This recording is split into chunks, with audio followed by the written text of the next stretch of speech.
Je m'appelle Mariam Sangaré, j'ai 25 ans. Ouais. Je suis malienne. Je suis venue le 19 mars 2016. J'ai fait une semaine à Tunisie. Après, je suis venue ici. Parce qu'au bled, j'étais maltraitée par ma belle-mère. Parce que ma mère est décédée à l'accouchement. Donc directement, mon père il a pris une nouvelle femme. Je ne savais pas quoi faire parce que ma mère elle était décédée, mais la dame, elle me maltraitait. La première fois, elle m'avait excisée, elle me frappait, elle me donnait pas à manger. Tout, je partais chez mes copines pour manger, tout. Des fois, je dormais dehors parce que je ne peux pas rentrer à la maison, tout, à cause d'elle. Donc, j'étais sur Internet, sur Facebook, j'ai croisé un monsieur. Directement, comme lui, il m'a proposé un mariage, j'ai accepté parce que je voulais quitter chez nous. Ma tante, elle était d'accord, mais elle m'a dit il faut que chez nous, il faut qu'on fasse une deuxième excision. En ce moment, elle m'a excisé 2 fois. Elle a dit que c'est la coutume, que la première, c'était pas bien fait. Ils ne m'ont même pas fait une anesthésie, c'était trop douloureux. Donc jusqu'à ce que j'ai perdu connaissance tout. Chez nous, si tu ne t'excises pas, il dit que tu ressembles à un homme. C'est pour cela qu'il y a beaucoup de filles qui s'enfuient à cause de ça. Parce que ça peut perturber quand tu vas accoucher. Il y a d'autres aussi qui peuvent mourir à cause de ça. C'est après que, quand je me suis mariée, je suis venue ici. Le monsieur que je me suis mariée, on a fait tellement d'endroits que je ne peux même pas compter. Il m'a laissé à Saint-Lazare, à la gare de Saint-Lazare, je ne connaissais même pas là-bas. Donc il y avait un monsieur aussi, il est venu, il m'a demandé « Qu'est-ce que tu fais ici ?» J'ai dit « Non, j'attends mon mari. » Il dit hey, « Tu attends ton mari, pourquoi? Tu as mangé de... » Je dis « Non, je n'ai pas mangé depuis le matin. » Je l'attends parce que c'est vers 6 h du matin comme ça qu'on est venu s'asseoir à la gare de Saint-Lazare. Il a dit que je l'attends ici, qu'il va venir me chercher après. Il n'est jamais revenu.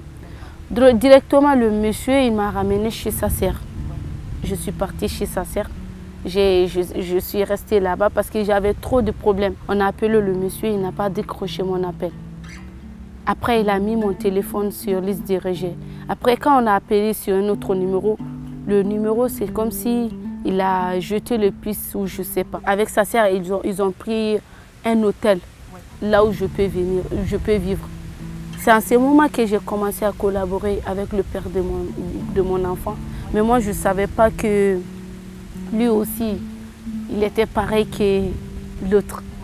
Donc j'ai trop galéré. C'est dans le même gare, c'est à Saint-Lazare aussi, que lui aussi, il m'a dit, donc tu restes là. J'ai dit, oh, pourquoi? Il dit, non, tu restes ici. Donc après, je vais venir te chercher. Il y avait une dame, quand elle partait au travail, elle m'a vu, elle a appelé son mari pour dire que je suis avec une dame, avec une fille. Elle est là, elle ne connaît rien du tout. C'est comme si elle est venue, son mari l'a abandonnée. Donc on s'est assis à la gare jusqu'à 19 h comme ça. Il n'est pas venu. Donc après, on a pris le train, on est parti à Vernier, chez la dame. Donc le lendemain, la dame a dit, on va essayer d'appeler le 115. Donc on a essayé d'appeler le 115, on n'a pas trouvé le 115. C'est en ce moment que j'ai commencé, ça ne va pas, j'ai dit, je me sentais mal. La dame a dit, donc il faut qu'on parte à l'hôpital, je vais regarder ce qui se passe. Mais ils ont dit que je suis enceinte de 1 semaine, que ce n'est pas beaucoup. Donc la dame a dit à son mari, donc moi je ne peux pas laisser une fille tout seule. Il ne connaît rien d'ici. En plus, il est enceinte. C'est comme si on a abusé d'elle. Elle ne connaît rien d'ici. Donc le mari, il a accepté. Il a dit, s'il accouche, on va chercher un endroit, il va quitter ici. Parce que j'ai accouché à 7 mois. Parce que l'enfant, il ne mangeait pas bien, tout. Donc j'ai eu des problèmes à l'accouchement. Donc ils ont dit aussi, l'excision que je fais, ce n'était pas bien fait. Donc je ne peux pas accoucher normalement. Il faut qu'on me fasse une césarienne. Donc quand j'ai accouché, la dame a dit que comme je fais une césarienne, je ne peux rien faire. Il faut que je reste chez elle pour vivre là-bas. Parce que j'ai fait une césarienne, je ne peux pas m'occuper de l'enfant, je ne connais rien du tout. On a regardé, on a trouvé la CIMAD, j'ai appelé. j'ai croisé une bonne dame, Madame Nicole. C'est elle qui m'a aidée. Je l'ai appelée, elle m'a donné rendez-vous. Je suis partie là-bas. Je suis partie à la SUMAD. Donc j'ai expliqué mes problèmes.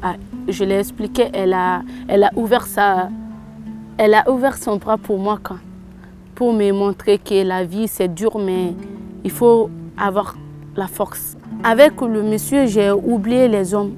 Moi, dans ma tête même, je ne pense plus aux hommes. Ce que je veux, c'est l'avenir de mon fils et je vais réussir dans ma vie. C'est ça. Je suis partie aux missions locales pour demander. Je ne veux pas rester là seulement, je ne fais rien du tout. Je fais l'école au Mali, donc j'aimerais continuer mes études. J'aimerais faire quelque chose, je ne peux pas rester comme ça, sans rien du tout. Parce que même pour manger, c'est dur. Il faut aller au Resto du Caire, au Croix-Rouge, tout. Même au Croix-Rouge aussi, si tu pars, et ils nous aident beaucoup. Au Mali, j'avais fait le droit. J'avais fait le droit, mais après, quand je suis venue ici, j'ai laissé l'école parce que je suis partie jusqu'à la 3e année. Chez nous, c'est à 4 ans. Après, c'est fini. Ce que tu voulais faire, tu peux continuer à faire ça.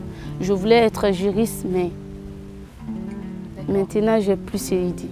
Oui, si je voulais commencer une formation, mais on m'a dit, si tu n'as pas de papier, tu ne peux rien faire. Moi, quand même, j'aimerais bien que pour les démarches de papier, que ça soit, je ne sais pas comment dire, j'aimerais que ça soit un peu rapide quoi, pour les immigrés, parce que c'est pas si on quitte chez nous, ça veut dire qu'il y a de la galère là-bas, ça ne va pas chez nous.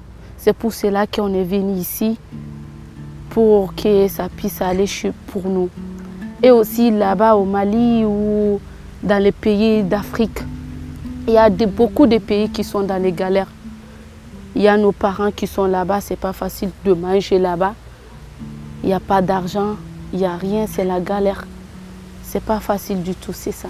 Moi, quand même, j'ai pas de message. J'ai pas beaucoup de messages. Le seul message que j'ai, c'est de dire à l'État français d'aider beaucoup les immigrés parce qu'on quitte chez nous, c'est pas facile là-bas à vivre.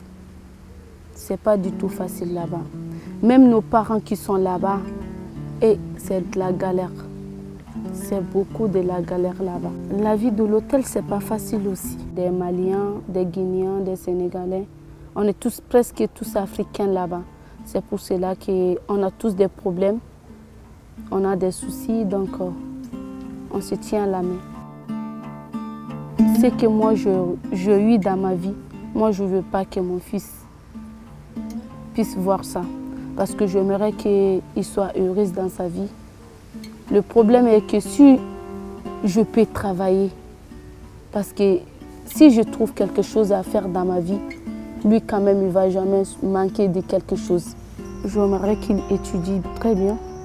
J'aimerais lui donner une meilleure éducation.